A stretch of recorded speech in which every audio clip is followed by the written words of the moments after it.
उसकी अग्नि को तो तीनों लोक है दहले। ऐसे भयंकर विष को कोई भी ना अपनाए। मुश्किल की इस घड़ी में सबको शिव शंभु याद आए। नारद जी भोले से बोले आप ही हमको बचाओ। ये सृष्टि बच जाए विष से रास्ता कोई बताओ। सुन नारद की बातें ऐसा रचा है खेल निराला। सृष्टि के उपकार की खातिर सारा विष पी डाला। लेकिन सारे विष को अपने कंठ बसाते हैं। पावन कथा सुनाते हैं। बांट के अमृत औरों को खुद विष पी जाते हैं। हम कथा सुनाते हैं। हे भोले भंडारी तेरी महिमा है न्यारी। हे भोले भंडारी तेरी महिमा है न्यारी।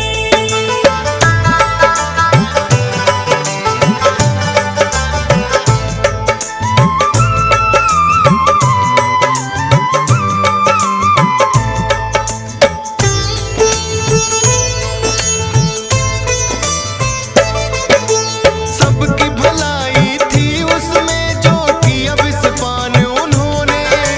लेकिन विष पीते ही भोले लगे हैं व्याकुल होने। विष की अग्नि रही निरंतर उनका कंठ जलाए। फिर तो एक अज्ञात स्थान पे भोले जी है आए। एक वट वृक्ष के नीचे बैठ के करने लगे तपस्या। सोचे सभी देवता भोले खेल तुम्हारा कैसा। बोले ब्रह्मा भोलेनाथ को चैन तभी आएगा। गंगा का पावन जल शीश इनके डाला जाएगा। सभी देवता मिलकर गंगा जल ले आते हैं। पावन कथा सुनाते हैं। बांट के अमृत औरों को खुद विष पी जाते हैं। हम कथा सुनाते हैं। हे भोले भंडारी तेरी महिमा है न्यारी।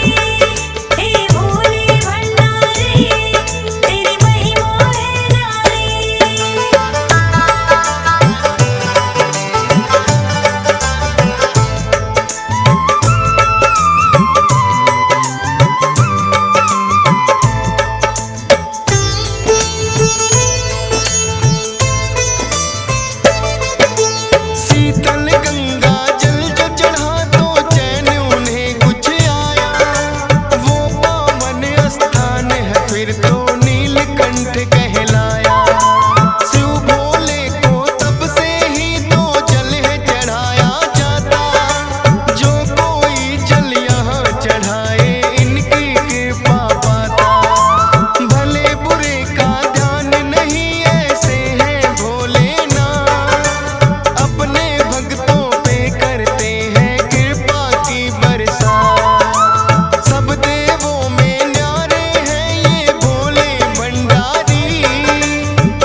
सुनाते